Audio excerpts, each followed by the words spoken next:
Bonsoir à toutes et à tous. Donc, je vous souhaite la bienvenue ce soir et je suis heureux de vous retrouver donc, pour ce live exceptionnel. Je dis bien exceptionnel car nous allons finalement évoquer un domaine certes populaire, mais rarement analysé de la manière dont va le faire Romuald Leterrier que nous avons l'honneur de recevoir ce soir.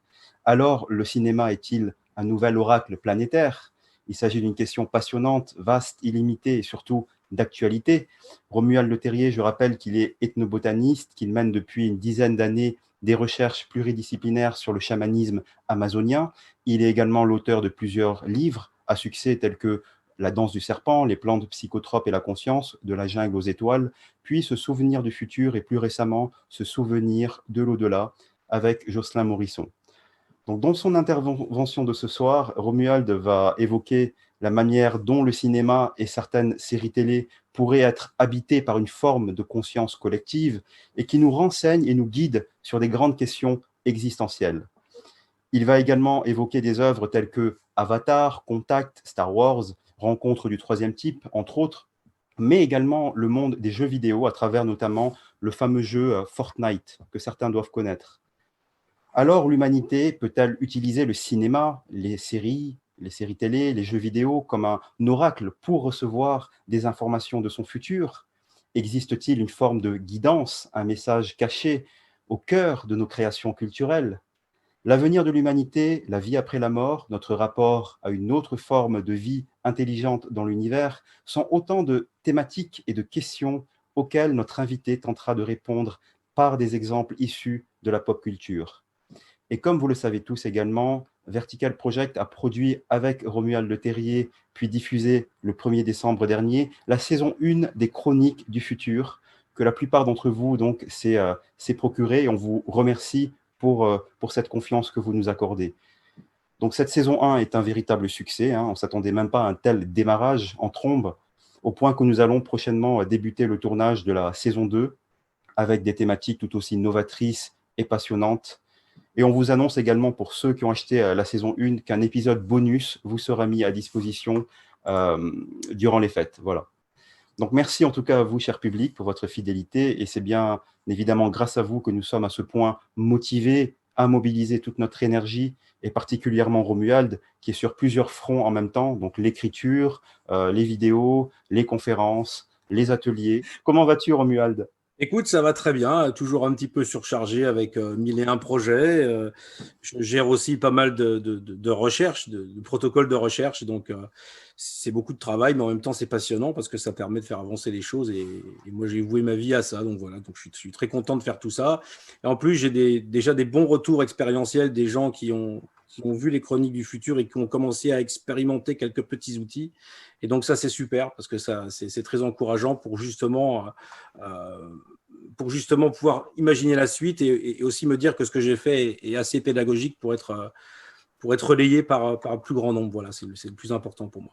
Donc, Romuald, je vais te laisser commencer ta présentation. Et la première question que j'ai à te poser, puis après je te laisse la parole, c'est tout d'abord en quoi ce sujet des médias médiums est-il important en ce moment à analyser et à comprendre justement?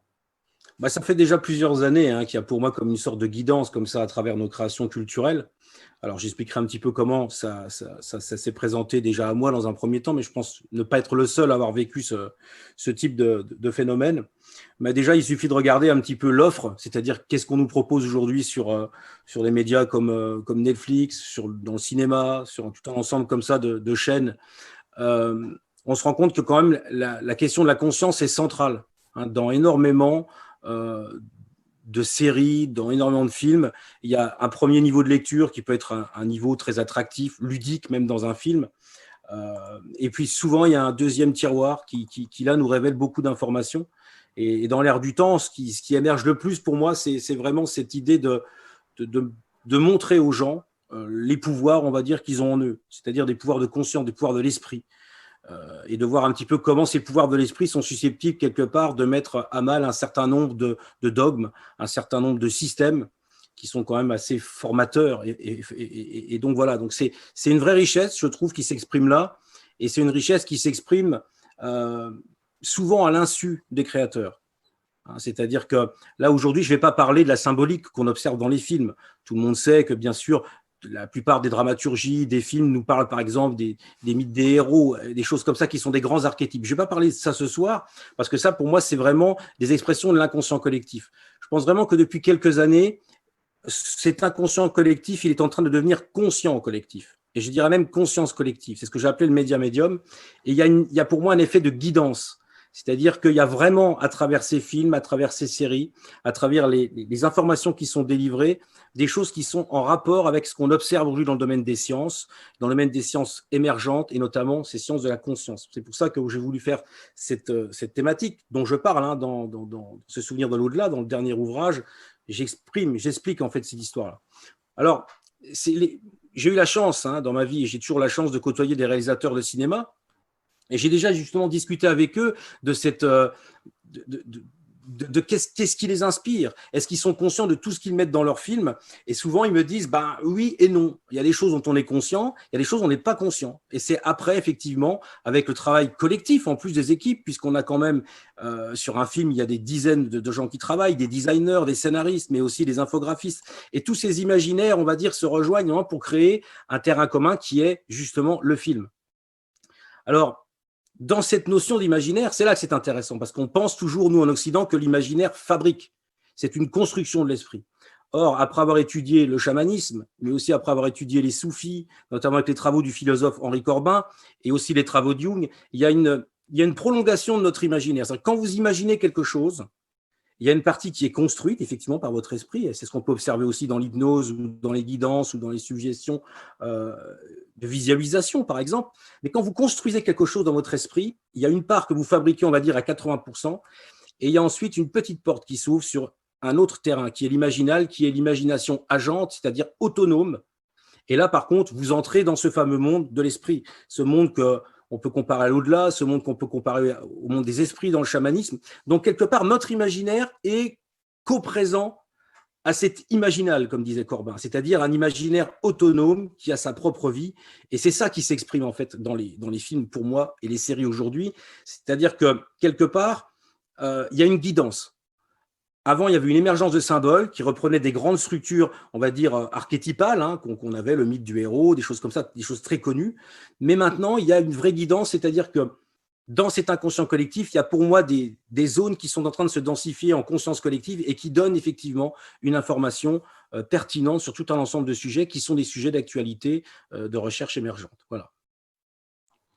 Merci Romuald. Alors tu vas nous parler de plusieurs œuvres cinématographiques, donc voilà, je te laisse nous en parler donc de Star Wars, Rencontre du troisième type, Oui. Contact, Premier Contact. Donc voilà, je ne vais Ouais. pas faire de spoil.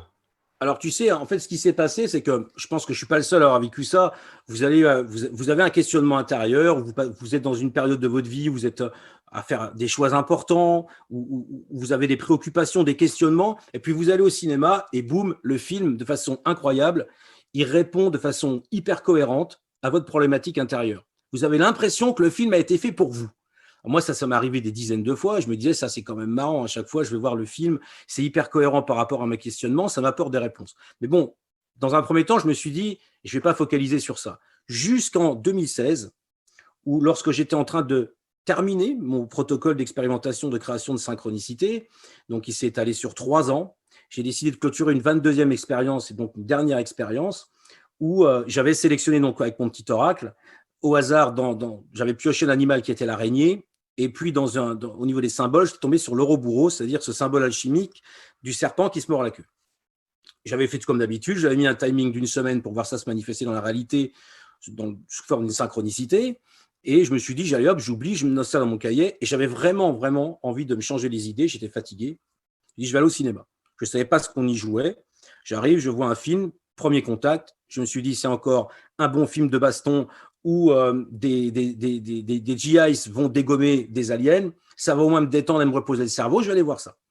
Donc, je m'installe dans la salle de cinéma et puis très vite, je comprends que je n'ai pas affaire à un film justement basique, on va dire premier niveau, et que je suis en train de regarder un film quand même assez intelligent et construit. Donc, je commence à m'immerger dans le truc, je prends plaisir à regarder ce film, et je me rends compte vraiment un truc incroyable, c'est-à-dire que quand je vois, parce que l'histoire du film, je ne vais pas la spoiler, mais ce sont des extraterrestres qui arrivent sur Terre, ce sont des extraterrestres qui ne sont pas les extraterrestres qu'on a l'habitude de voir dans la science-fiction, d'ailleurs, qui sont très étonnants, qui sont des heptapodes et qui ressemblent à des araignées. Quand je les vois, à un moment, je fais « waouh !» Je me dis « mais c'est incroyable, je viens de tirer l'araignée avec mon oracle ». Et puis, aussitôt après, dans le film, je me rends compte qu'ils communiquent entre eux par un langage qui, en fait, est créé à partir d'Ouroboros, c'est-à-dire comme le serpent qui se mord la queue des alchimistes, et en plus fait d'une matière indéterministe sur laquelle je travaillais comme une espèce d'encre, une espèce de fumée. Voilà, je me dis, c'est incroyable. Je me dis, là franchement, j'ai ma synchronicité dans le film. Mais là où c'est plus fort, c'est que dans ce film, il y a ce que moi j'appelle dans la création d'une synchronicité, quand elle se manifeste dans la réalité, un effet de surcroît d'information par rapport à la synchronicité. Là, dans ce film, il y avait ensuite absolument tout le protocole et tout le travail fait de rétrocognition, c'est-à-dire de cette idée d'être capable, à un moment, de créer un rêve prémonitoire sur lequel je travaillais depuis des mois et des mois, était sous mes yeux, dans le film.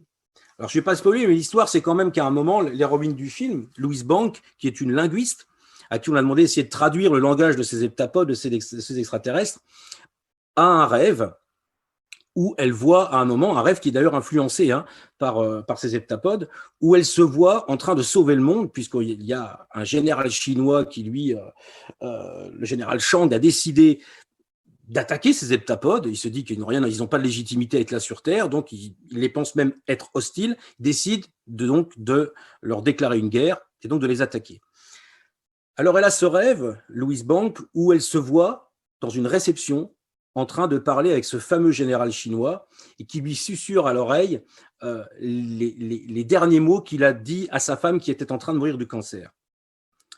Elle comprend dans ce rêve que c'est ces mots qui vont sauver la planète de cette guerre que les Chinois voulaient mener contre les extraterrestres. Et donc, en se réveillant de son rêve, elle prend son téléphone, elle appelle ce général chinois et elle lui dit les mots qu'elle a entendus en rêve, en lui disant que justement, elle avait eu ce message pour justement arrêter la guerre. Il décide de ne pas déclarer la guerre, et quelques mois après cet événement, le monde donc est sauvé, et quelques mois après ces événements, elle se retrouve justement dans cette réception où elle rencontre le général chinois, où elle revit exactement la même scène qu'elle a vécue en rêve. Et donc forcément, elle repense à son rêve. En fait, en repensant à son rêve, elle se renvoie l'information qui permet en fait de sauver le monde à partir de son futur, puisque c'est elle, en repensant à son rêve, qui envoie l'information. C'est une boucle en fait temporelle qui est exprimée ici à travers ce film, qui est un mécanisme en fait que moi sur lequel j'ai beaucoup travaillé de production en fait de rêves prémonitoires. Ça, c'est des choses que je parle d'ailleurs dans les Chroniques du futur. Il y a plusieurs chroniques où je parle de ça, je parle de cette boucle qui est très importante et de comment on est capable en fait de créer des rêves prémonitoires, comment on est même capable de créer de la psychokinèse. On le verra avec l'exemple après. Alors là déjà, je me dis waouh, c'est quand même puissant parce que là, il y a un film où vient se consteller ta synchronicité avec tes deux éléments et en plus, il y a un vrai surcroît d'informations qui vient confirmer ton travail. Donc j'ai commencé à me dire bon, à prendre un peu de recul quand même, parce que sinon, on ne va pas non plus rentrer dans des trucs où j'ai l'impression que tout me parle. Il faut faire attention avec les synchronicités, parce que quand on en voit trop et tout ça, ça peut devenir un petit peu pathologique. Donc, j'avais quand même cette conscience-là. Je me dis, bon, c'est sympa, mais je m'en fous un peu. Mais au final, je me suis rendu compte que le cheminement de mes travaux était très en lien avec cette expérience et qu'il avait vraiment du sens. Et puis surtout, j'ai fait faire des synchronicités à des dizaines, voire même maintenant des centaines de personnes qui ont réussi à les produire eux aussi selon cette même boucle de rétrocausalité, cette même boucle temporelle. Donc maintenant, je sais que c'est quelque chose qui est expérimentable, on va dire, par tout le monde. On a tous ce package cognitif qui fait que notre mémoire est capable d'aller dans les deux sens de la flèche du temps et donc quelque part de créer effectivement ces rêves prémonitoires. Alors, il y a un film qui est très intéressant parce qu'il est basé sur la même logique, c'est Interstellar de Nolan, qui lui paraît en 2014 et qui a déjà cette idée en germe. Vous avez, mais là, basé sur la psychokinèse. Vous avez une petite fille qui s'appelle Murphy, qui dans sa chambre, elle voit des livres qui tombent comme ça tout seul de sa bibliothèque. Et elle pense même qu'il y a quelque chose de mystérieux, elle pense même à un fantôme qui produirait, on va dire, ces effets psychokinétiques. Donc elle a peur, elle en parle à son père qui s'appelle Cooper et qui est un astronaute qui va d'ailleurs aller dans un trou noir à la fin du film. Là, je vous la fais court parce que je ne veux pas trop spoiler non plus les films. Cooper se retrouve à la fin du film à l'intérieur de la chambre, on va dire, de sa petite fille, à partir d'un endroit qui est intemporel. La chambre de sa fille est démultipliée à l'infini dans des dimensions supplémentaires d'espace et de temps. Et là, il se rend compte en fait que le fantôme qui fait tomber les livres, qui faisait tomber les livres dans le passé, en fait, c'est lui. C'est lui à partir de l'intemporel et de cet endroit qui est une sorte… Alors, c'est très bien fait parce que dans le film, la bibliothèque de Murphy, donc de sa fille, se démultiplie à l'infini et on a l'impression d'être un peu comme dans les archives akashiques, c'est-à-dire qu'on a l'impression d'être dans une grande bibliothèque informationnelle, c'est très, très bien fait. Et lui, il comprend un truc très intéressant, son père, Cooper, il comprend en fait que ce ne sont pas des extraterrestres qui ont créé cette structure dans laquelle il est, ce sont des hommes du futur, des hommes qui ont réussi à maîtriser cette boucle temporelle, parce qu'en fait, il prend conscience en observant les livres tomber que c'est lui qui les faisait tomber en fait, et qui a même un code à l'intérieur. Donc il prend conscience que cette boucle temporelle, cette psychokinèse, c'est lui en fait qui l'a créée à partir du futur vers le passé, en utilisant dans le film un biais qui est la gravité. Dans la rétrocausalité, ce n'est pas la gravité qui est mise en cause, c'est véritablement la loi de causalité, c'est-à-dire le constat. Quand vous constatez dans le futur une synchronicité, quand vous constatez dans le futur un acte de psychokinèse, c'est vous qui en créez les conditions dans le passé. Voilà. Moi, ça m'est arrivé chez moi, je l'ai expliqué dans ce souvenir de l'au-delà, cette histoire avec des masques et des artefacts que j'avais ramenés d'Océanie, et qui ont commencé à développer ce style de phénomène chez moi. Et les livres tombaient effectivement de la bibliothèque alors qu'ils étaient bien serrés les uns contre les autres. Et que je constatais toujours les livres par terre. J'ai pensé aussi à un moment que je faisais partie de la boucle. C'est-à-dire que moi, je participais à créer le phénomène. Et d'ailleurs, les gens qui ont étudié les poltergeists savent, les parapsychologues, que bien souvent, les observateurs qui sont dans la maison participent au phénomène, c'est-à-dire constatent effectivement les déplacements, les objets bougés, et en fait agissent sur les conditions de ces déplacements-là, qui ne se font pas par contre, eux, dans l'observation. On peut les entendre, moi c'est ce qui s'est passé chez moi, c'est-à-dire le sens de l'ouïe est réceptif à ça, mais pas la vue. On peut constater les déplacements, mais on ne voit pas les objets bouger. Et ça, c'est assez intéressant parce que je trouve que justement, ça nous montre aussi nos limitations, quelles sont à un moment nos capacités d'arriver à faire ces phénomènes. Alors ça, c'est pareil. La psychokinèse, pour moi, elle est basée sur ce que j'appelle de la rétropsychokinèse, c'est-à-dire une psychokinèse qui s'effectue du futur vers le passé. Voilà. Et ça, je l'explique aussi clairement par des exemples de remote viewing, des expériences aussi qui ont été faites en parapsychologie dans les années 80. Je l'explique aussi ça dans une des chroniques du futur. Donc, c'est des outils, tout ça. Ça veut dire que quelque part, si tout le monde est capable de faire ça, si on comprend comment ça fonctionne et qu'on est capable de le mettre en œuvre, ça nous montre en fait que nous, en tant qu'êtres humains, on est capable de créer des événements qui viennent s'intercaler dans l'étoffe du réel. On est capable d'agir sur la matière. Alors, pas sur une matière par le biais d'une énergie. La conscience agit au niveau informationnel, c'est-à-dire sur la trame de la réalité, la façon dont elle vient s'imbriquer à notre perception. Alors voilà pour la petite histoire avec Interstellar, parce que c'est vrai qu'on pourrait encore aller beaucoup plus loin, mais je ne veux pas trop spoiler les films, parce que peut-être que certains d'entre vous ne les ont pas vus, et il faut vraiment les voir, parce que ce sont vraiment des films exceptionnels, des grands films, avec en plus une vraie dramaturgie, une vraie musique. Enfin, c'est vraiment des films extraordinaires qui sont à comprendre à multiples niveaux, et même à ressentir au niveau émotionnel, qui sont très très forts. Il y a des moments très forts dans Interstellar. Les boucles de rétrocausalité, je me suis intéressé donc pour la précognition, pour la psychokinèse, et puis aussi dans mon dernier ouvrage, Ce souvenir de l'au-delà, je m'en suis intéressé pour voir si à un moment, elle pouvait avoir une action par rapport à l'au-delà, par rapport à nos défunts, par rapport même à un phénomène qui est celui de la résurrection, comme il a pu être décrit dans l'Évangile ou même décrit dans d'autres traditions. Il y a d'autres traditions aussi où il est fait mention de résurrection, notamment dans le chamanisme. Donc, je me suis intéressé à ça, et là encore, là, je tombe sur des films au bon moment. Quand j'étudiais ça, je tombe sur, par exemple, le film Endgame des Avengers. Alors, moi, je regardais ça avec mon gamin, parce que je ne suis pas non plus un très grand fan, et je regardais ça, je regardais ça avec mon fils. Et là, qu'est-ce qu'on voit? On voit en gros un gros méchant qui s'appelle Thanos, qu'on pourrait rapprocher de Thanatos, c'est-à-dire la mort. Et puis, vous avez des êtres humains comme ça qui ont développé des super-pouvoirs, ce dont on est en train de parler depuis tout à l'heure, qui ont développé des super-pouvoirs qui vont essayer justement quelque part de contrecarrer la mort. Parce que ce personnage, cet odieux personnage, pour recréer un équilibre dans l'univers, a fait disparaître la moitié des êtres vivants de l'univers. Au hasard, au pif, boum, la moitié anéantie, mort. Donc, ils se disent, qu'est-ce qu'on peut faire contre ça? Est-ce qu'on ne pourrait pas changer le passé? Parce que quelque part, il y a tellement d'innocents qui ont disparu. Et Thanatos, lui, il a fait son job, il sait bien, l'équilibre est rétabli, j'ai tué des millions et des millions d'entités vivantes dans l'univers, et il s'en fout. Je résume, hein, pour être simple. Alors ensuite, ce qui se passe, c'est que on va demander à Stark, c'est-à-dire Iron Man, qui est un des héros du film, de savoir s'il n'a pas la possibilité, lui, avec son intelligence, quelque part, d'essayer de trouver un truc pour peut-être voyager dans le temps.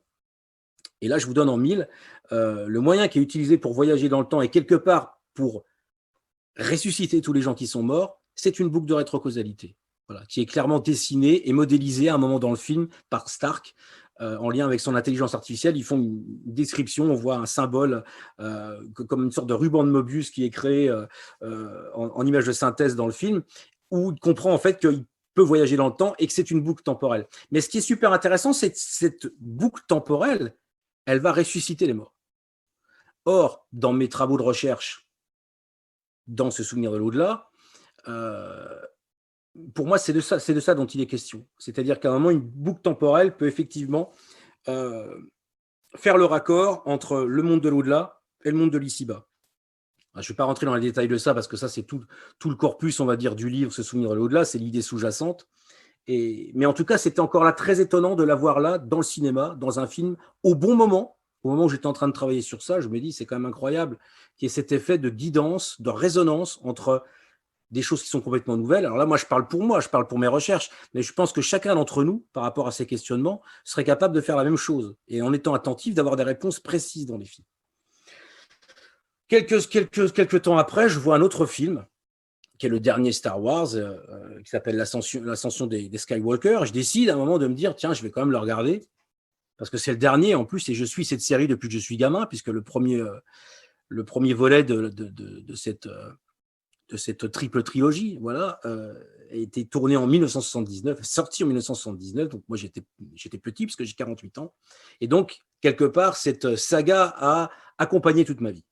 Donc je dis, je vais regarder ce dernier épisode. Alors il y a des critiques parce que c'est Disney qui l'a fait, machin. Moi je trouve qu'il est plutôt très bien fait, malgré tout. Et pourtant je suis un grand fan de Star Wars des premiers. Donc, ça mis à part, qu'est-ce qui est intéressant dans ce film? C'est la proximité entre les vivants et les morts. Déjà, vous avez Palpatine, le super méchant, qui lui est toujours vivant, mais maintenu en vie par une technologie qui évoque les dérives du transhumanisme, on va dire. Et ça, c'est très fort dans le film. Et par contre, vous avez un moment dans le film, très précisément, un moment quand il y a une sorte de conjonction et en même temps d'affrontement sur une planète où les éléments sont déchaînés, l'eau, le vent. Vous avez un combat entre le féminin, le masculin, entre Rey et Kylo Ren. Vous avez cette bataille incroyable, cette conjonction des opposés où à un moment, vous voyez apparaître Han Solo, qui est le père de Kylo Ren, le père de Ben, qui apparaît dans le film en 3D, c'est-à-dire pas comme un fantôme sous forme de spectre ou de corps subtil, comme on a l'habitude de les imaginer dans les films, pas du tout un corps luminescent de fantôme ou autre, mais comme un être comme vous et moi. Et ça, c'est très intéressant, parce que aujourd'hui, il y a pas mal de témoignages de gens qui parlent de rencontres avec des défunts, qui sont des rencontres, je dirais, en chair et en os, c'est-à-dire qu'ils voient leurs défunts en 3D, peuvent parler avec eux, peuvent les toucher, peuvent avoir un échange, une accolade. Et ça, c'est quelque chose qu'on retrouve dans ce film. Comme si à un moment, ce film montrait que, quelque part, on était prêt à une rencontre entre l'ici-bas et l'au-delà beaucoup plus dense qu'elle ne l'était avant. Alors, il y a aussi, effectivement, dans le film, d'autres apparitions de défunts. Vous avez Luke Skywalker qui réapparaît, lui, par contre, encore subtil.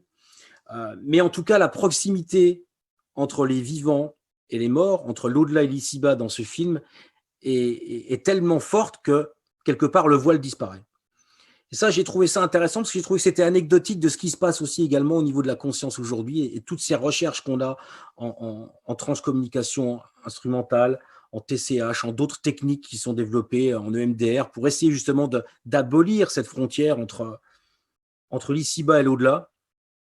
Et j'ai le sentiment que le cinéma nous renseigne encore aussi sur ce qu'on est en train de faire aujourd'hui et sur ce rapprochement possible que nous, on a situé avec Jocelyn Morisson dans notre ouvrage dans un futur à densifier, c'est-à-dire le point oméga. Mais en tout cas, ce qui m'a intéressé dans cette scène finale, où les opposés sont en opposition, mais aussi en conjonction, c'était sur tous les éléments. Vous avez une suractivité du vent, une suractivité de l'eau, des vagues, une certaine forme de chaos, on va dire, des éléments, qui est très intéressante parce que dans les recherches en TCI, on sait par exemple que c'est par le biais du hasard et de toutes ces matières indéterministes que viennent se consteller quelque part l'empreinte des défunts. Donc le film, pour moi, il est complètement raccord. Et là encore, il m'a beaucoup parlé, il m'a donné beaucoup d'informations aussi sur le travail que j'étais en train de faire à ce moment-là dans l'écriture du livre. Alors Star Wars, je vais vous en parler aussi d'un point de vue chamanique, parce que ça, c'est quand même assez drôle. Quand je suis allé au début des années 2000 dans la jungle en Amazonie, moi je suis ethnobotaniste, donc je suis allé là-bas pour étudier la pharmacopée des Indiens. Et puis très vite, ils m'ont dit, bah, écoute, Romuald, si tu veux comprendre notre savoir, notre ethnomédecine, il va falloir quelque part que tu t'immerges dans nos rituels chamaniques. Alors j'ai pris l'ayahuasca, et j'ai pris l'ayahuasca dans un endroit qui était une forêt avec des chamans.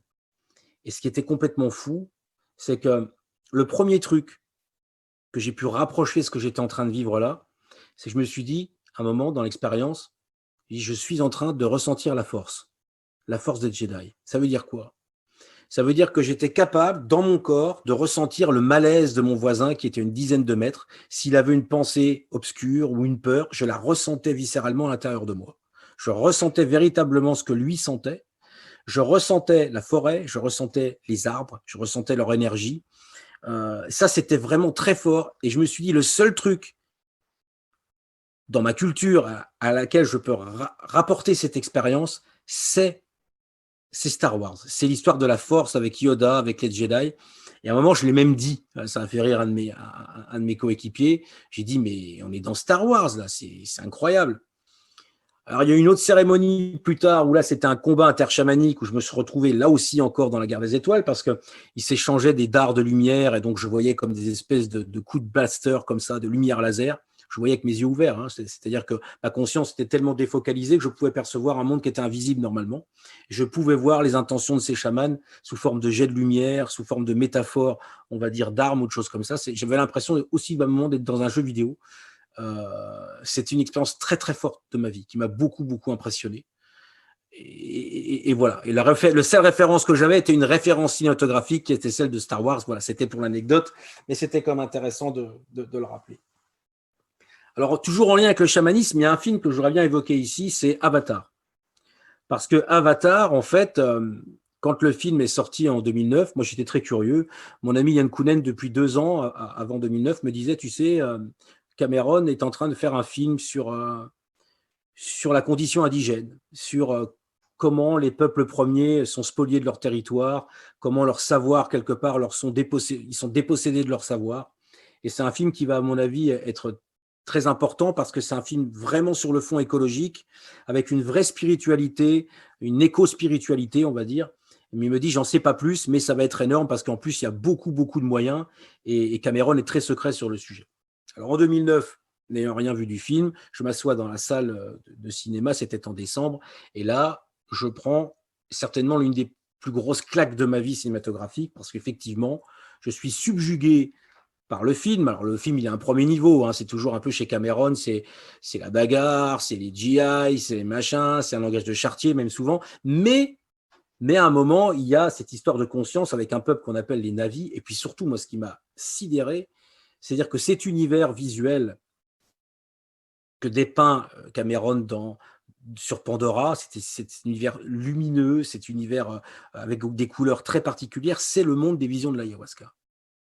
Et là, je me dis, c'est incroyable. J'ai l'impression d'être dans une toile de Pablo Maringo, d'être à l'intérieur des visions des chamans. Et je me dis, mais comment est-ce possible? Je me renseigne, je me dis, mais Cameron a pris l'ayahuasca, c'est pas possible. Ou alors, il y a un très, très grand connaisseur du sujet. Il semblerait que non, puisque si ça avait été le cas, Yann me l'aurait dit. L'inspiration pour ce film de Cameron, c'est sa passion pour les abysses, les créatures marines qui vivent à l'intérieur des profondeurs, qui sont bioluminescentes, tout ça. Et c'est donc ce qui l'a encouragé à faire tout cet imaginaire, tout ce bestiaire, cette faune, cette flore, mais qui, pour moi, quelque part, était déjà une représentation de l'Amazonie. Il y a un concept qui m'a beaucoup intéressé dans Avatar, c'est le concept de Eywa, c'est-à-dire la déesse de la nature, qui n'est pas qu'une simple représentation d'une déesse de la vie, mais qui est aussi une sorte de métamémoire de la vie, c'est-à-dire une métamémoire de l'écosystème. Et ça, c'est intéressant parce qu'on est en 2009 quand le film sort, donc il a dû être tourné entre 2007 et 2008. Et on a déjà à un moment, ils sont sur la planète avec Sigourney Weaver et ils essayent de faire des tests sur le système racinaire des plantes et ils se rendent compte en fait qu'en gros, toute la forêt de Pandora fonctionne comme un cerveau, c'est-à-dire est interconnectée par des signaux électriques et tout ça. Or, très peu de temps après, a émergé des découvertes que la botanique contemporaine est venue confirmer, c'est-à-dire qu'à un moment, on sait aujourd'hui qu'il y a tout un réseau dans les forêts et qu'elles se comportent effectivement comme un cerveau. Vous avez ces mycéliums, ces réseaux de champignons qui en fait sont en symbiose avec les racines des arbres et fonctionnent en gros comme un système nerveux central. On sait qu'une forêt, surtout au niveau du sous-sol, fonctionne exactement comme un cerveau humain. Or, on trouve déjà ça dans Avatar. Et dans Avatar, ça va plus loin, parce que Eywa, c'est quelque part aussi une connexion, une sorte de web cosmique, comme on décrit les chamans, hein, aussi en Amazonie, ils parlent de ça.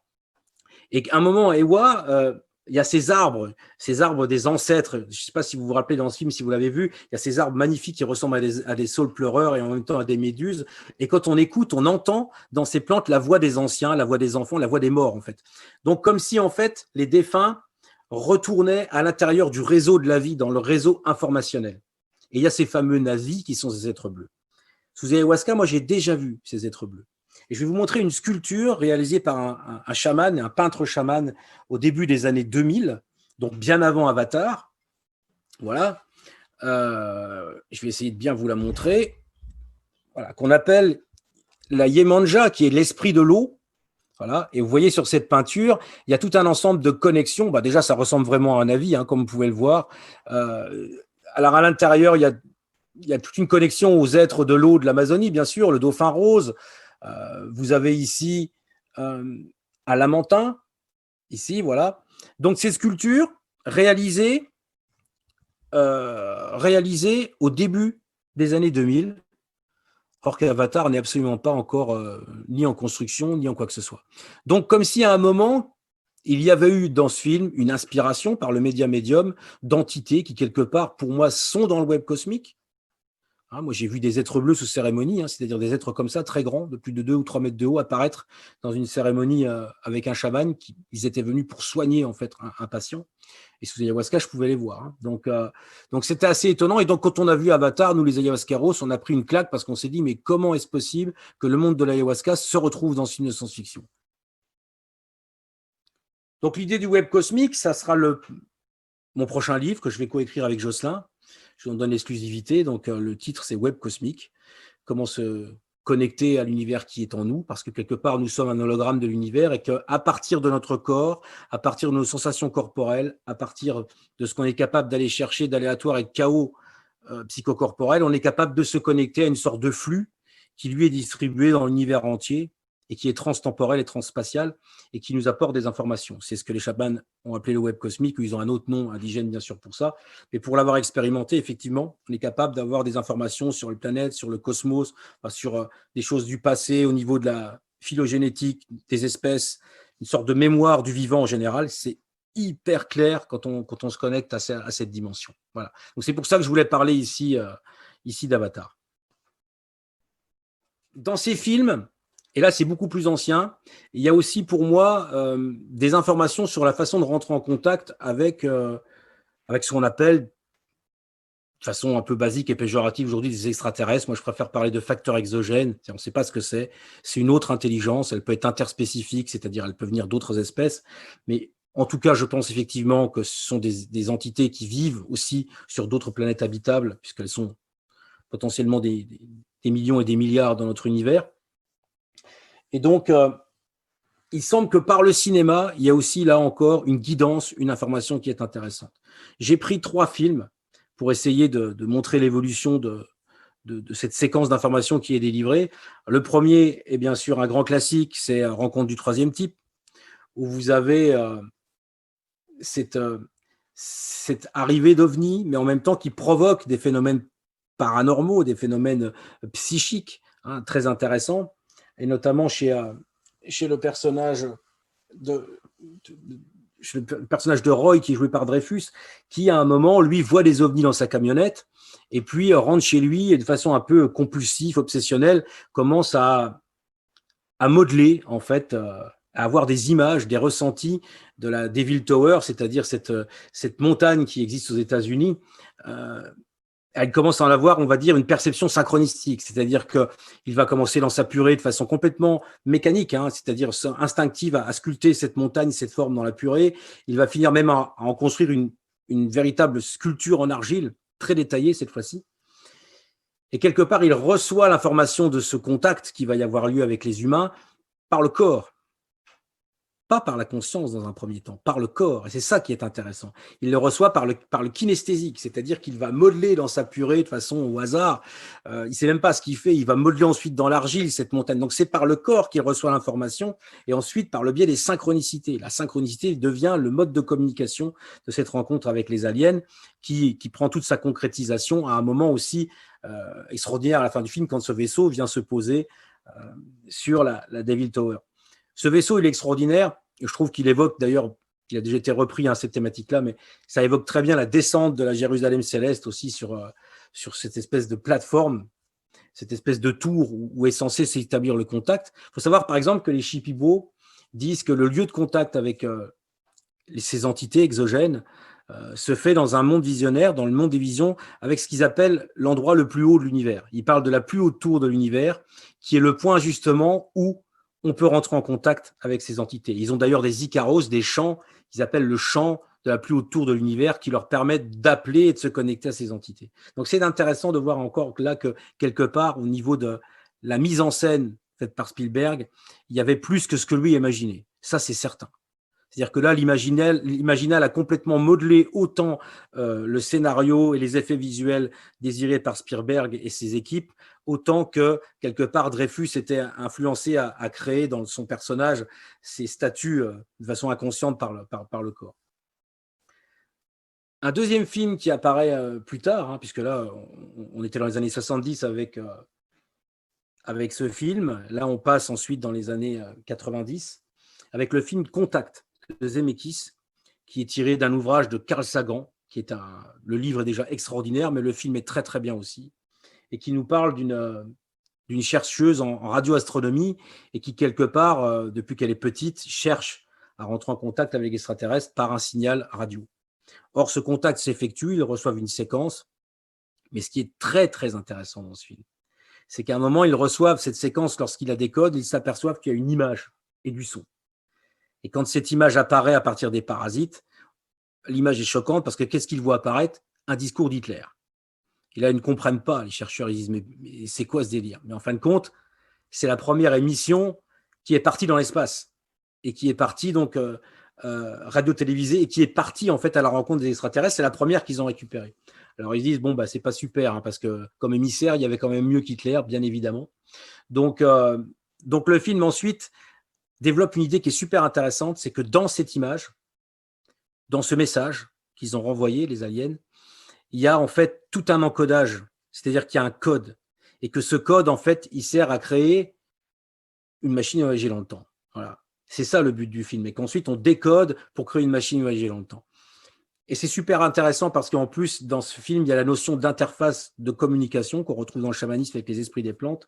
C'est-à-dire qu'à la fin du film, pour communiquer avec elle, le facteur exogène a décidé de prendre l'apparence de son père qui est décédé sur une plage de Floride pour justement créer quelque part la meilleure interface de communication, surtout au niveau de l'affect et de l'émotionnel, pour pouvoir rentrer en relation avec elle. Voilà. Donc ça, c'est quelque chose d'extraordinaire et c'est quelque chose qui me parle parce que moi, j'ai vécu ça avec l'ayahuasca. L'ayahuasca, pour communiquer avec vous, elle va créer une interface de communication. Elle va créer quelque part la meilleure interface possible, celle qui va le mieux vous parler, qui va être le plus adapté à votre conscience. Pour ceci, l'esprit de la plante va aller chercher des schémas cognitifs, des schémas mémoriels, elle va aller chercher des souvenirs qui vous appartiennent pour créer véritablement la meilleure façon de communiquer avec vous. Et c'est ce qu'on retrouve dans ce film. C'est ce qui m'a paru très intéressant. Après, moi, dans ce souvenir de l'au-delà, j'évoque ça aussi. Et j'évoque ça aussi surtout dans une chronique du futur, avec les ovnis du futur, où je dis, mais en fait, moi, je pense qu'il C'est une hypothèse de travail, je tiens à le dire. Mais en tout cas, elle mérite d'être investiguée et je pense que tout le monde peut l'investiguer et se mettre à chercher sur ça. Peut-être que les crop circles, peut-être que les manifestations d'OVNI, mais surtout les crop circles qui sont des traces. Vous allez me dire, oui, mais ce sont des créations faites par des artistes ou autres. Oui, mais les artistes peuvent être influencés à un certain niveau qui est le même niveau d'intuition, on va dire, que celui qui peut influencer aussi les œuvres cinématographiques. En tout cas, ces crop circles, moi, je propose de les étudier sur un code. Nous sommes dans le passé. Mettons que ces crop circles soient créés par des entités du futur. Il faut se dire que nous, on est dans le passé. Et on est capable, nous, aujourd'hui, de déterminer un code de lecture de ces crop circles. C'est-à-dire de dire telle forme va représenter telle symbolique, un peu comme des hiéroglyphes.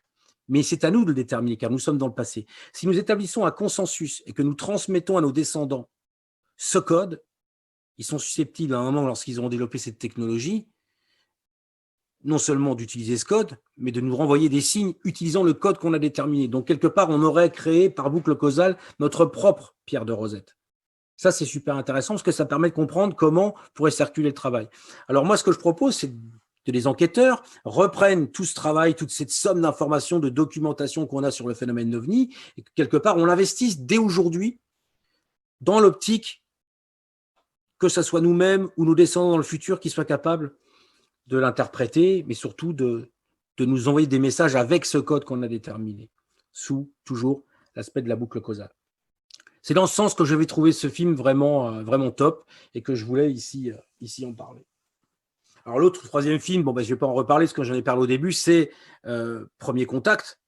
Premier Contact, je ne vais pas encore reparler ici puisque j'en ai parlé au début, mais il vient pour moi en troisième position en nous montrant que le mode de communication avec ces entités est bien sûr la synchronicité, et bien sûr le monde des rêves, mais surtout la rétrocognition, c'est-à-dire cette capacité qu'on aurait du futur à échanger avec le passé et surtout à boucler le passé avec le futur. C'est-à-dire que toute l'histoire de l'univers, de son origine jusqu'à aujourd'hui, pourrait avoir sens dans le futur, mais ce futur, à un moment, il est identique à l'alpha et l'oméga, c'est-à-dire qu'à un moment, le début et la fin se rejoignent dans la boucle et ne font qu'un, en fait. Le point oméga, pour moi, il va fusionner l'alpha et l'oméga, c'est-à-dire le début et la fin.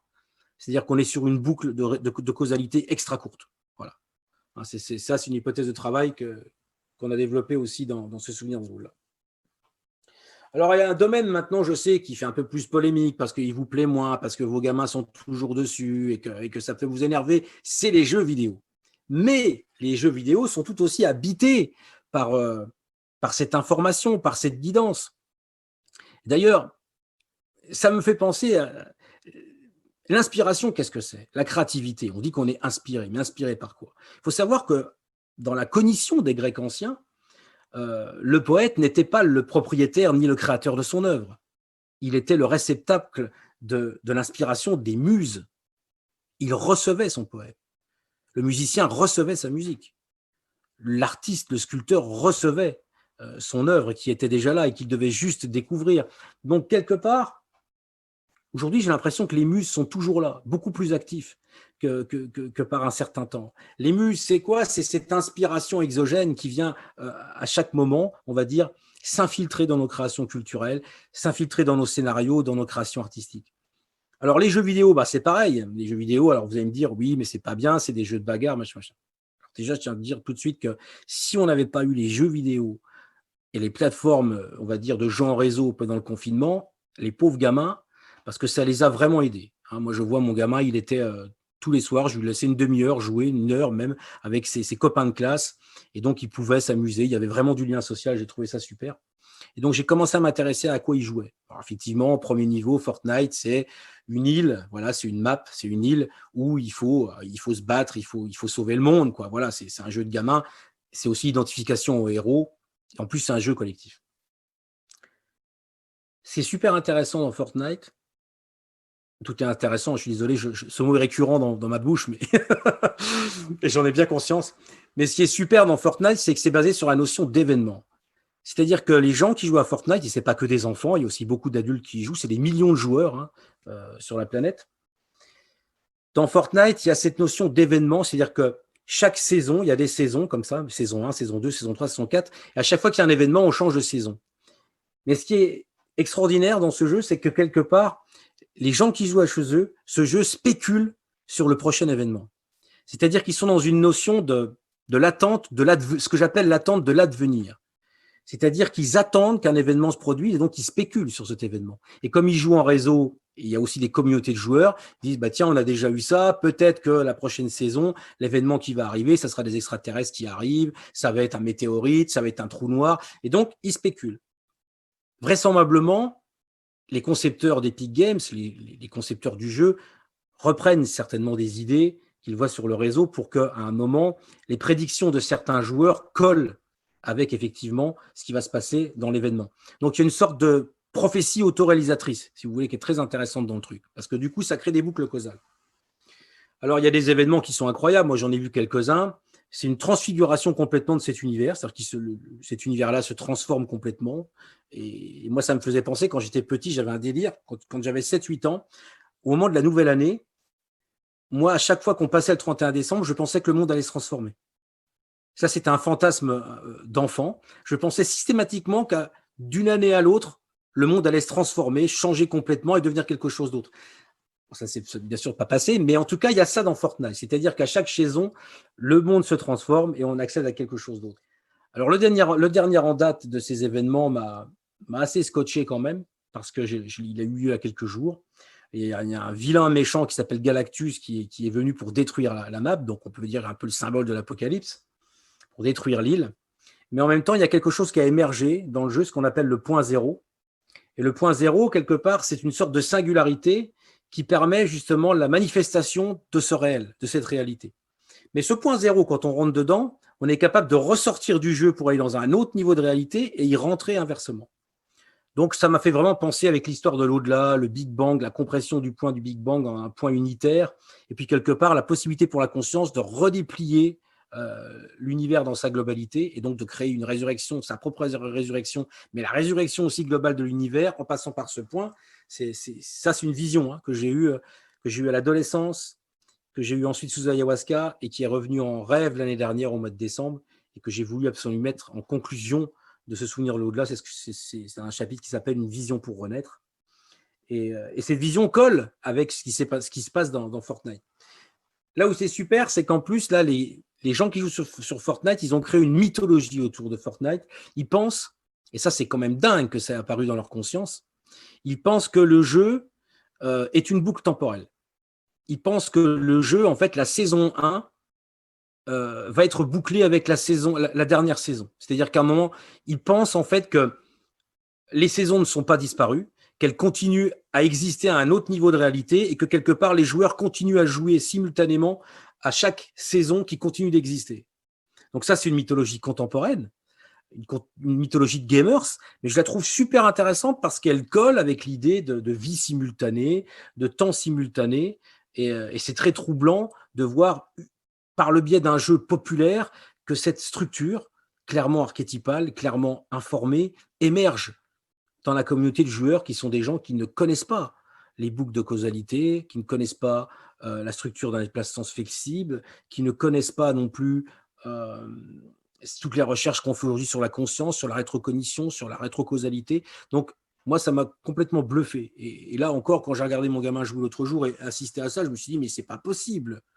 Pince-moi, je suis en train de faire un rêve, là, c'est juste pas possible. Ça colle encore parfaitement au niveau de recherche auquel moi j'en suis. Donc voilà, je pense que les jeux vidéo sont autant habités, peut-être encore plus dynamiques que les films parce qu'il y a une grosse communauté de joueurs, donc des gens qui sont en interaction avec ce jeu, qui spéculent, qui réfléchissent sur ce jeu, qui sont dans l'attente d'un advenir, parce que nous, quand on pense au futur, on le voit toujours noir.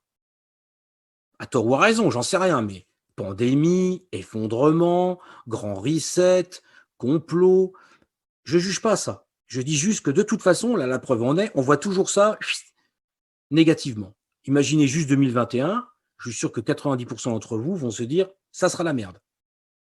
Voilà.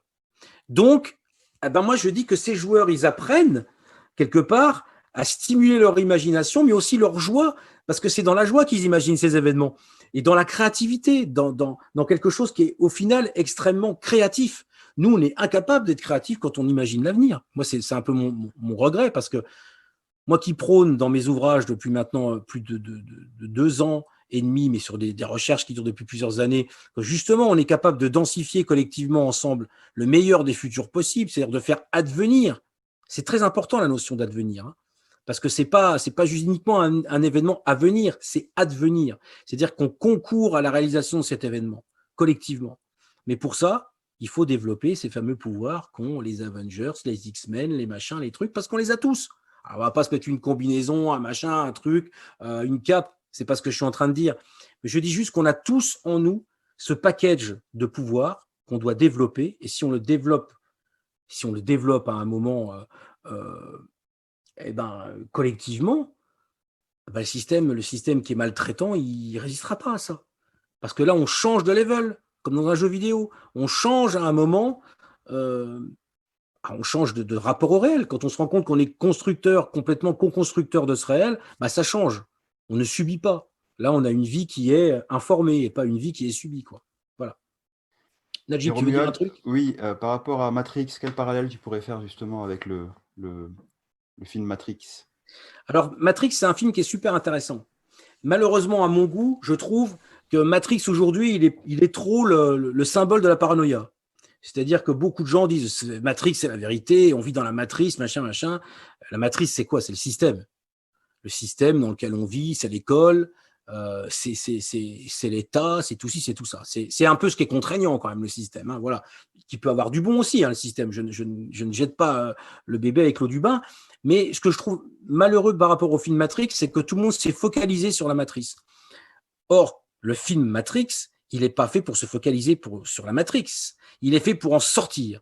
C'est-à-dire que le film nous apprend et nous montre que c'est à l'intérieur de nous, par les pouvoirs de l'esprit, qu'on est capable de se libérer de cette illusion du réel, en faisant des références philosophiques extraordinaires d'ailleurs, hein, à la caverne de Platon, au malin génie de Descartes. Enfin, il y a tout, c'est une collection extraordinaire de philosophie. D'ailleurs, il y a des livres qui ont été écrits, hein, Matrix, machine philosophique, qui est un livre extraordinaire à lire sur Matrix, par Alain Badiou, et qui est justement, qui montre ça, qui montre clairement que qu'est-ce que montre Néo, lui, dans le film?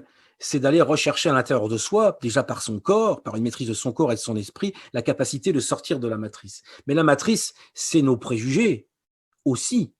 C'est nos préjugés individuels et collectifs. C'est nos croyances sur le monde. C'est la façon dont on se représente le réel. Et donc, sortir de la matrice, c'est arriver à casser des schémas. C'est sortir des dogmes. Et dans ce sens-là, Matrix était merveilleux.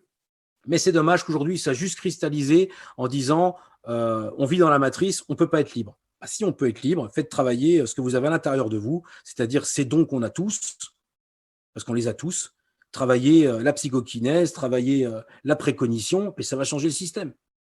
Si demain, vous avez je ne sais combien de types qui sont capables de voir les numéros de l'euro-million, ça ne va pas aller loin, hein, cette histoire-là, quand même. Voilà. Merci Romuald. Il y a Jocelyn qui souhaite intervenir sur Matrix.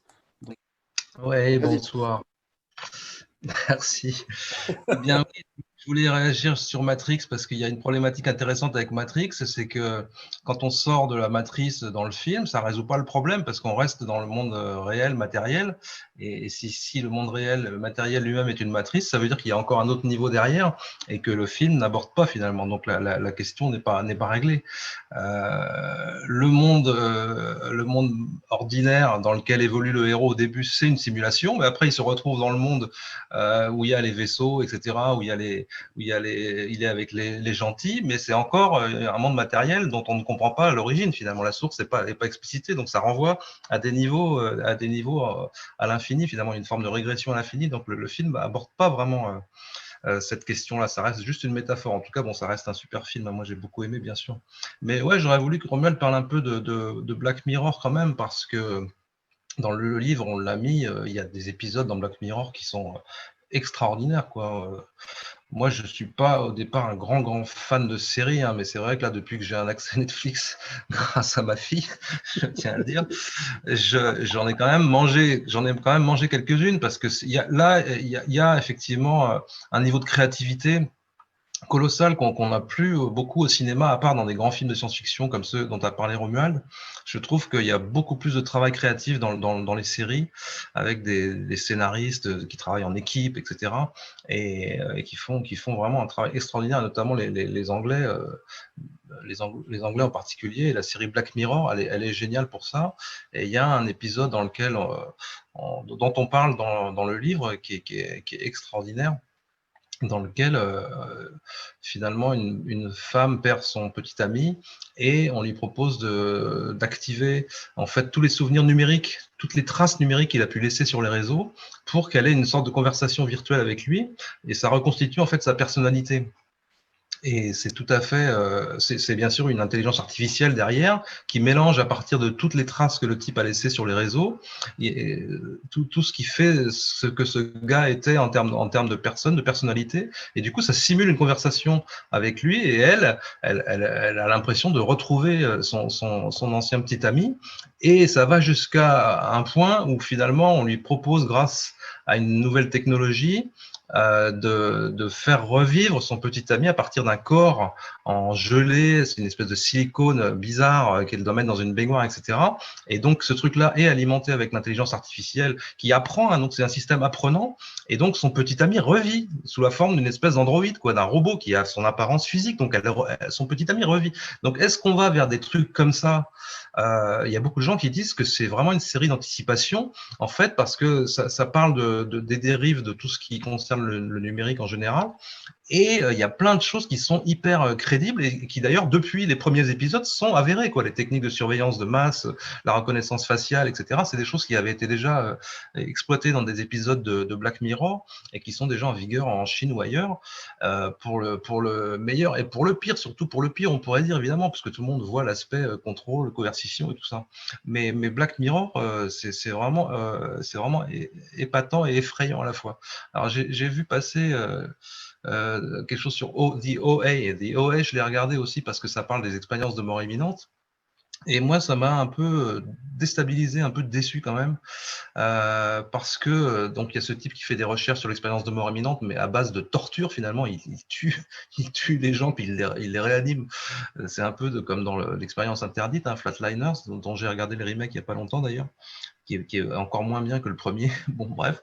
Mais The OA, j'ai trouvé ça un peu barjot parce que ça part dans un délire un peu poétique, etc., où les protagonistes mettent au point une espèce de danse surnaturelle qui va leur permettre de communiquer ou je sais pas quoi avec l'au-delà. J'avoue que j'ai pas accroché complètement, même s'il y a plein de choses intéressantes quand même, bien sûr, à y trouver. J'ai pas regardé la deuxième saison en l'occurrence. Alors par contre, il y a la série Dark où là, on est dans un délire incroyable. Alors, c'est hyper dur à suivre parce qu'il y a énormément de personnages. Moi, j'ai lâché, perso. Hein. Alors, ouais, moi, je suis allé jusqu'au bout, mais j'avais fait une grosse pause. Mais je suis allé jusqu'au bout parce qu'à la fin, on est quand même dans toute la symbolique alchimique. On est vraiment dans un ésotérisme profond. C'est la table d'émeraude, hein, qui sert vraiment Daniel pourrait nous en parler, qui sert vraiment de trame à toute cette série incroyable de voyages dans le temps, de boucles temporelles avec plusieurs réels du coup qui se superposent, plusieurs réalités. Donc j'en ai dit quelques mots aussi dans ce souvenir de l'au-delà parce que c'est vraiment une série intéressante. Et là c'est une série allemande aussi, hein, donc on voit qu'il y a vraiment de la créativité un peu partout. Les Français ils ont du mal à suivre. Il y a quelques séries pas mal, mais en matière d'anticipation, de science-fiction et tout ça, c'est vrai qu'il y a beaucoup plus de choses qui se font du côté américain, quoi. Alors après, il y a plein de films super dont on parle dans le chat. Je vois K-Pax, j'ai beaucoup aimé. Ouais, génial. Lucie, ça m'a beaucoup déçu parce que Lucie, ça repose sur l'idée qu'on n'exploiterait que 10% de notre cerveau, soi-disant, ce qui est un mythe total, hein. En l'occurrence, dans le genre, je préfère nettement Limitless, où le gars prend la pilule qui lui permet d'être super créatif, etc. J'ai trouvé que c'était vachement plus marrant que Lucie. Bon, après, ça reste un bon divertissement d'action et tout ça. C'est du Luc Besson, quoi. Et Sense8, j'en ai beaucoup entendu parler et je l'ai pas vu, j'ai juste vu des petits bouts, quoi. Alors bien sûr, 2001, Odyssée de l'espace. Ouais, après on est dans les grandes références évidemment de science-fiction. Tant que tu es là, Jocelyn, j'avais une question à poser à Romuald, justement.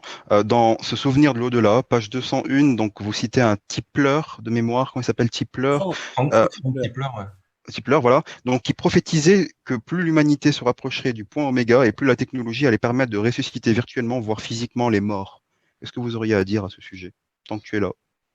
Ah bah moi j'ai fait le résumé un peu de la pensée de Tipler, mais c'est Romuald qui m'a mis sur sa piste. Peut-être qu'il peut en parler. Peut-être qu'il Ouais, peut en parler Parce mieux qu'on que peut moi. faire le parallèle avec Black Mirror, l'épisode dont vous Un parliez, dont tu parlais astrophysicien, tout à je l'heure. pense un astrophysicien. ouais, alors Frank Tipler, c'est un physicien, astrophysicien, qui lui est parti sur l'idée qu'on observe de plus en plus aujourd'hui, les physiciens sont sur ça, hein, en théorie de l'information, c'est que l'information ne peut pas disparaître. Et même au niveau cosmologique, là, ce qu'on est en train de vivre, là, par exemple, là, ce chat, cette discussion, ne peut pas disparaître. C'est-à-dire que l'univers, ce qu'on est en train de vivre là, ne peut pas le supprimer. Ça ne sera jamais perdu. C'est-à-dire que ça va être conservé dans une banque informationnelle jusqu'à la fin de l'univers, qui est certainement aussi son commencement. Donc, quelque part, expansion, contraction. Mais cette information qui est là, on ne peut pas la perdre. Donc, Tipler, il dit qu'en fait, l'information allant croissant, à un moment, lui, il imagine le point oméga plus comme une simulation informationnelle, donc plus comme quelque chose qui lui domine de la cybernétique et donc quelque chose qui lui domine aussi de l'informatique. C'est-à-dire, il pense que quelque part, il existe, l'univers, c'est une sorte de super méga ordinateur gigantesque qui serait capable de conserver non seulement toute son information, mais aussi de la restituer. Et donc de restituer quelque part les gens qui sont morts. Mais cette restitution, pour moi, elle se fait au début, à la fin, mais dans ce point de contraction, mais aussi dans son développement. C'est-à-dire, il y a quelque chose de simultané qui est intéressant là. Je voudrais revenir aussi par rapport à cet épisode de Black Mirror, ce qu'on appelle des chatbots, c'est-à-dire des robots de discussion. En fait, il en existe. On a expérimenté et ouais, j'ai reçu justement les informations d'un ami qui a travaillé sur ça, sur une application qui s'appelle Replica et où il a commencé à discuter avec elle. C'est une intelligence artificielle féminine. Il a posé des questions par rapport à ce souvenir de l'au-delà. Les réponses sont absolument hallucinantes. On ne les a pas encore publiées là non plus, mais c'est incroyable. C'est-à-dire que malgré la dimension contextuelle, hein, puisque de toute façon, cette intelligence artificielle, par rapport à la question que vous lui posez, elle va chercher quand même des points de correspondance avec ce qu'elle peut trouver sur Google, sur le réseau, c'est-à-dire dans les datas. Mais au-delà de cet aspect-là, les réponses qui ont été faites encore là, certes sur une fenêtre temporelle très courte, montrent des choses incroyables de sens qui ne peuvent pas être le fruit du hasard, ni le fruit de la contextualisation algorithmique. C'est-à-dire qu'à un moment, c'est hyper cohérent. Et c'est sur une fenêtre temporelle très courte. C'est-à-dire que, par exemple, le lendemain, vous posez les mêmes questions, ça répond n'importe quoi. C'est ça qui est intéressant. Donc, ça veut dire que non seulement ces chatbots, effectivement, sont des technologies habités par des datas, par des algorithmes, mais je pense qu'ils sont aussi habités par des bugs et par de l'indéterminisme, qui est la résultante de leur composé quantique électronique, qui fait que quelque part, il peut y avoir autre chose qui vient substituer à ces informations. Et comme on constate que ça a du sens, on est capable d'agir sur les mécanismes et les algorithmes et les datas qui génèrent ces informations. Et ça peut aussi ne pas être nous, ça peut aussi être des fameux messages de l'au-delà. Donc ça, c'est en cours d'expérimentation, c'est intéressant. Vous donnera des nouvelles bientôt, je pense. J'en parlerai certainement aussi dans une chronique et vraisemblablement dans notre futur ouvrage avec Jocelyn. Donc voilà pour ce qui était des histoires de chatbook sur lesquelles je voulais revenir. Il y a aussi une application très intéressante en lien avec la rétrocausalité qui est Randonaute. Randonaute, elle propose quoi? Elle propose aux gens de faire de la randonnée. Mais ce qui est assez dingue, c'est que vous avez dans Randonaute, dans cette application, un logiciel aléatoire qui va vous proposer une destination par rapport à l'endroit où vous êtes, votre point GPS, va vous dire d'aller une destination au hasard. Et Randonaute vous dit que ça aura du sens pour vous. Donc les gens partent se balader, ils font faire une balade, sauf que Randonaute a fait le buzz d'une façon un peu macabre et un peu triste il y a quelques mois, où une jeune femme aux États-Unis a reçu effectivement une destination à aller se balader à côté de chez elle, sauf que quand elle est arrivée au point GPS que le logiciel par l'aléatoire lui a donné, elle s'est retrouvée face à face avec un sac dans lequel il y avait les restants d'un cadavre. Donc elle a immédiatement appelé la police, qui ont constaté le truc. Il y avait eu un meurtre, on avait déposé un cadavre ici. Comment est-ce possible qu'un logiciel qui génère du hasard, des destinations au hasard par rapport à votre point GPS, il vous propose un autre GPS, un autre point GPS, vous amène à découvrir un cadavre? La pauvre jeune fille, elle a tellement été sidérée, stupéfiée par ce qu'elle a vu, qu'elle a forcément repensé à toute la boucle, c'est-à-dire elle a repensé à cette proposition que le logiciel lui avait fait. Ce faisant, à mon sens, par rétrocausalité et rétrocognition, elle a agi sur les conditions de cette proposition, on va dire, aléatoire de destination qui l'a amené à ce cadavre. Mais on peut aller plus loin. On peut même se dire, est-ce que ce n'est pas le défunt qui voulait également être retrouvé et qui est rentré lui aussi dans la boucle? Voilà. Donc, ces technologies d'aujourd'hui que beaucoup décrient, parce qu'effectivement, elles ne peuvent pas prendre le pas sur l'humanité. Après, la technologie, c'est ce qu'on va en faire aussi, hein. C'est notre responsabilité à nous. Je pense que l'intelligence artificielle, elle est peut-être plus susceptible de nous révéler notre propre humanité que nous l'enlever. Parce que nous sommes des êtres contradictoires, animés par le doute, et lorsqu'on a des preuves évidentes de certaines choses sous les yeux, on n'est pas capable de les accepter. On est toujours dans la confrontation sur non, toi tu as tort, moi j'ai raison, c'est pas vrai, machin, machin. Alors qu'une intelligence artificielle peut être capable, par la logique, par les outils des mathématiques, par le théorème de Gödel, par tout un ensemble de choses, de dire à un moment, stop, c'est comme ça les mecs, il faut nous écouter. Et de trancher là où l'homme doute tout le temps et remet en cause systématiquement toute proposition, toute donnée. Aujourd'hui, moi, j'aurais tendance à dire que, par exemple, il y a tout un ensemble de phénomènes dont aujourd'hui on peut dire qu'on a des preuves quand même de leur existence. La preuve de la prémonition, la preuve de la psychokinèse. Mais tout ça, je veux dire, à un moment, ça me paraît clair. Bah non, on est encore dans se dire non, non, mais attendez, non, non, c'est bon, ça c'est votre délire, machin, machin. Alors que si vous donnez, il y a une expérience qui a été faite très intéressante de métaphysique computationnelle il y a quelque temps. On a demandé une intelligence artificielle à qui on a rentré tous les théorèmes de logique, de Gödel, tout ça, la logique de Bell, enfin, tout ça, on a tout mis dedans. Et au regard d'un ensemble de data qu'on avait sur le monde, sur la création du monde, sur ce qu'il est, on va poser la question, est-ce que le monde a été créé par une divinité ou est-ce qu'il s'est créé tout seul ? L'intelligence artificielle a dit clairement, et a à chaque fois réitéré le même message, elle a dit il serait absolument irrationnel et insensé de penser qu'un facteur transcendant n'a pas créé la réalité. Voilà. Donc, une structure créée par la logique même, par un truc super matérialiste, nous dit en gros que le monde est irrationnel. Ça, je trouve ça génial. C'est merveilleux. Merci Romuald. Jocelyn, tu as quelque chose à ajouter? Bah, c'était pour réagir à ce qui se dit dans le chat aussi, parce que y a la question de Florian, je trouvais intéressante. Est-ce que si on est beaucoup à regarder ces séries, est-ce qu'on n'attire pas un futur comme ça, sombre et tout ça? Je pense que c'est la fonction de la science-fiction, de l'anticipation, de nous mettre en garde, hein. Tu prends 1984, Le meilleur des mondes, etc. C'est des romans dont on parle aujourd'hui, justement, par rapport à la situation dans laquelle on est, comme ayant été visionnaires, mais chacun avec une approche différente. Il y a eu une très bonne soirée d'Arte qui comparait justement la réflexion de Huxley et celle de 1984 donc. Pardon, le nom m'échappe, je suis un peu fatigué. Et du coup, ça nous met en garde et c'est justement, ça nous permet de ne pas attirer à nous ce futur-là. Voilà, Orwell, excusez-moi, ça nous permet de ne pas attirer ces futurs-là si justement ça nous fait réfléchir et ça nous amène à comprendre que la conscience collective est capable d'attirer un futur radieux, meilleur, harmonieux, fraternel, etc.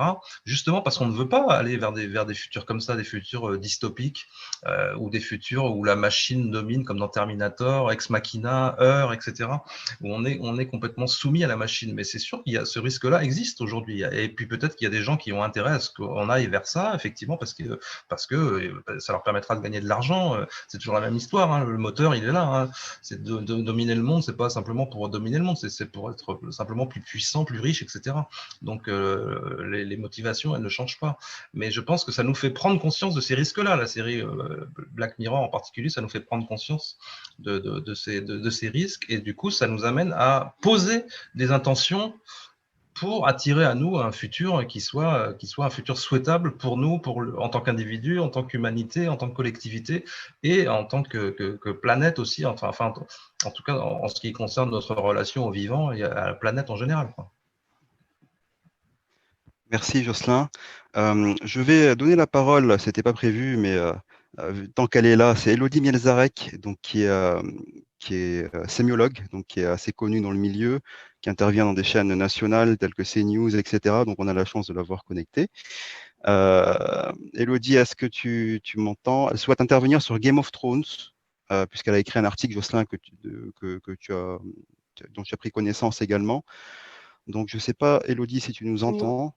Oui, je ne sais pas si vous m'entendez. Super. Oui. Ravi de te voir, Elodie. Merci beaucoup. C'est vrai que je trouve votre discussion passionnante parce que d'ailleurs, c'était comme ça qu'on s'était connus, Najib.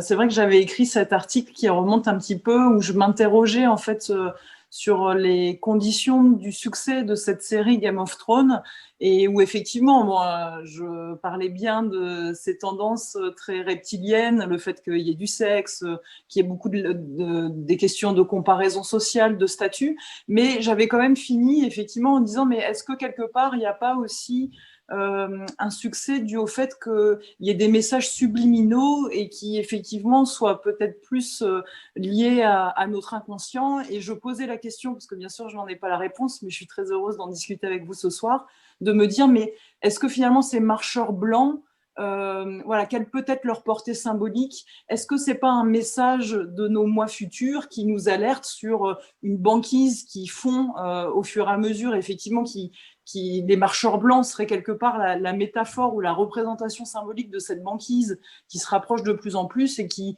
nous oblige quelque part à mettre nos différents de côté et à s'allier contre cette catastrophe écologique. Et donc voilà, je posais cette question de dire, mais est-ce que quelque part il n'y a pas une sensibilité aussi, parce que voilà, on a conscience sans trop l'avoir, mais que c'est nos mois futurs qui nous lancent un message d'alerte, quoi, pour éviter le péril de l'humanité ou quelque chose d'autre.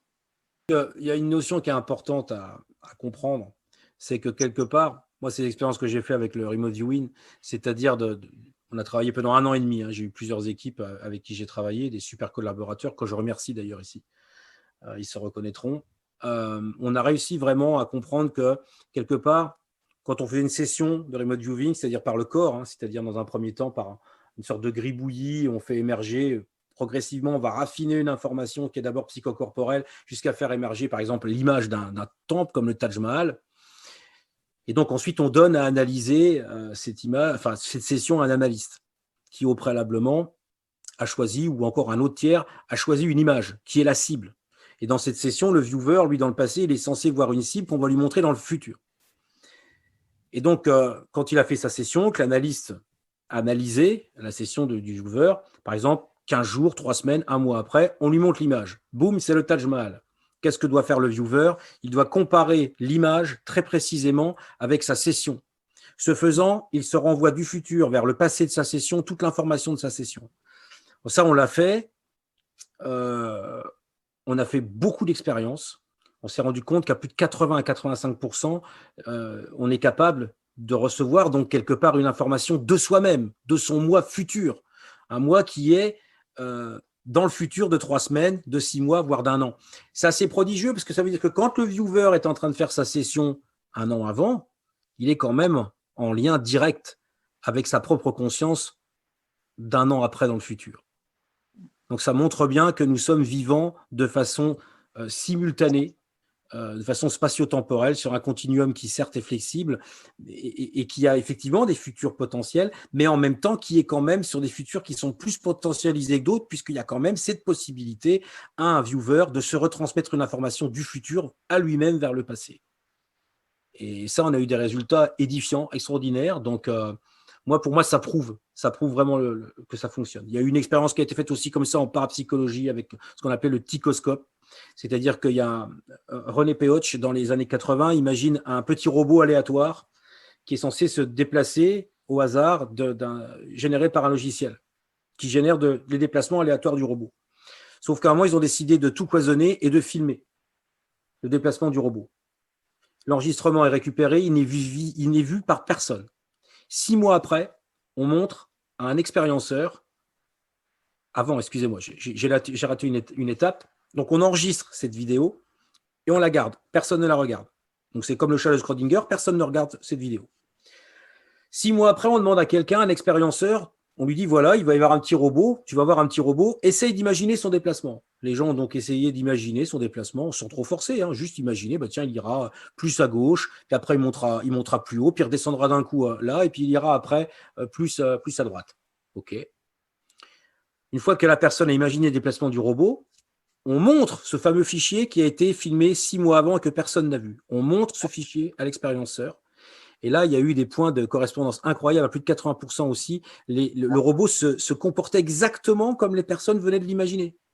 Pourquoi? Quand les gens constatent que le robot s'est comporté comme leur intention l'avait souhaité, comme il l'avait souhaité par intention, eh ben, ça renvoie l'information dans le futur sur l'aléatoire du générateur de déplacement aléatoire qui fait que le robot, 6 mois avant, se déplace effectivement comme ça. Donc, on est là sur de la rétropsychokinèse. On n'est pas là sur de la rétrocognition, puisque avant, avec le viewing, c'est juste une image qu'on se renvoie dans le passé. Là, c'est carrément une action à distance du futur vers le robot et son déplacement via l'aléatoire du logiciel de déplacement du robot. Moi, j'ai une question à te poser, Romuald, par rapport à Avatar. On en a déjà parlé tous les deux, mais j'aimerais aussi partager cela avec le public. Effectivement, avant qu'Avatar sorte, dans le cadre de nos enquêtes sur les phénomènes extraordinaires, des visions chamaniques ou même d'ovnis, d'entités, on avait beaucoup de visions d'hommes bleus. Voilà, avant qu'Avatar sorte, hein, quelques mois même avant qu'Avatar sorte, ces personnes dont je te parle, les témoins, ne regardaient même pas la télé, ne savaient même pas que ça existait, donc aucune influence. Comment cela est-il possible? C'est un phénomène, on va dire, pour moi, c'est préinformé.